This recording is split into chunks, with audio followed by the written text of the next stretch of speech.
Hello guys, আসসালামু আলাইকুম। আপনাদের স্বাগতম আরহাম কিচেন্সে। আজকে আমি আপনাদের রান্না করে দেখাবো একদম লাল লাল কষা কষা মহিষের মাংস। মহিষের মাংস রান্না করতে আমি ফার্স্টে আলুগুলোকে ভেজে নিয়েছি, কারণ আমি আজকে কষা মাংস রান্না করব। কষা মাংস আলুগুলো ভেজে দিতে হয়। এই যে আমি আলুর মধ্যে মতো লবণ দিয়ে দিয়েছি।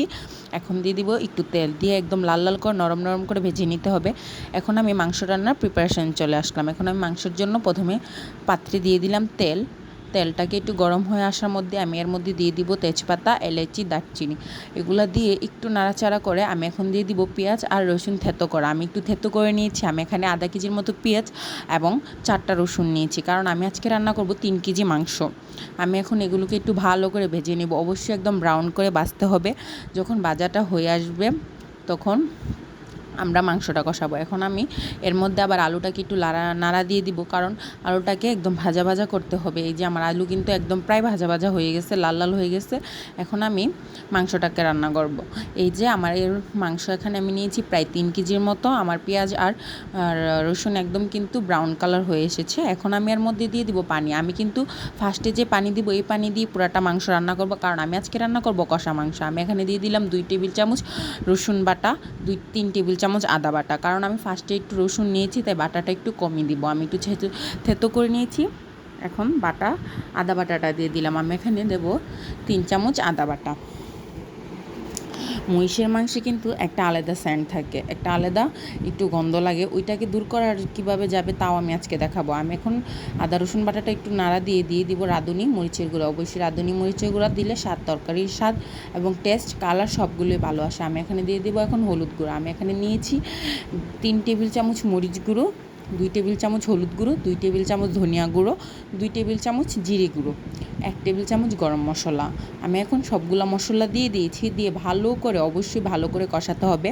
আর এটা খেয়াল রাখবেন, কষা মাংস রান্না করার সময় ফার্স্টে যে পানিটা আপনারা দিবেন তাই দিবেন, আর পানি দিতে হবে না, কারণ মাংস থেকে অনেক পানি আসে। আমি এখানে দিয়ে দিয়েছি স্বাদ মতো লবণ।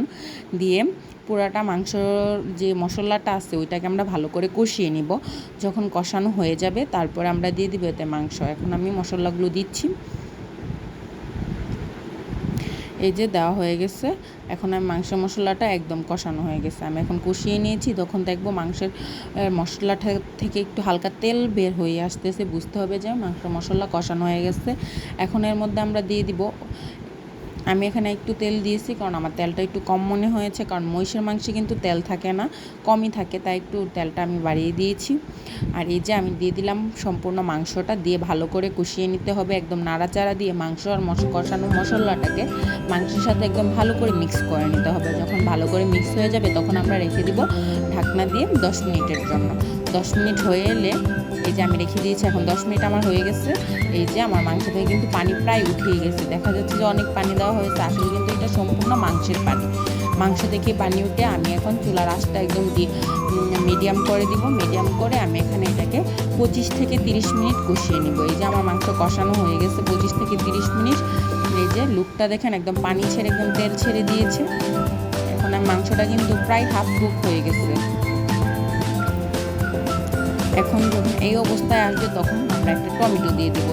টমেটো দিলে কিন্তু টেস্টটাও ভালো আসবে, কোনো রকম মহিষের মাংসের একটা আলাদা স্মেল থাকে, ওইটাও চলে যাবে। এই যে আমি ভাজা আলুগুলোকে এখন মাংসের তেলের মধ্যে দিয়ে দিব, সাথে কিছু কাঁচামরিচ দিব, দিয়ে ভালো করে কষে নেব। কাঁচামরিচটা অবশ্যই দেওয়ার চেষ্টা করবেন। এটা দিলে কি হয়, মাংসের যে ফ্লেভারটা, স্মেলটা দুটোটাই অনেক ভালো হয়, আর খেতেও অতুলনীয় একটা স্বাদের হয়। দিয়ে আমি কিছুক্ষণ রেখে দেবো, তারপরে আমার মাংস রেডি। এই যে আমার মাংসটা একদম, আপনারা একবার হলেও এমনভাবে করে রান্না করার ট্রাই করবেন।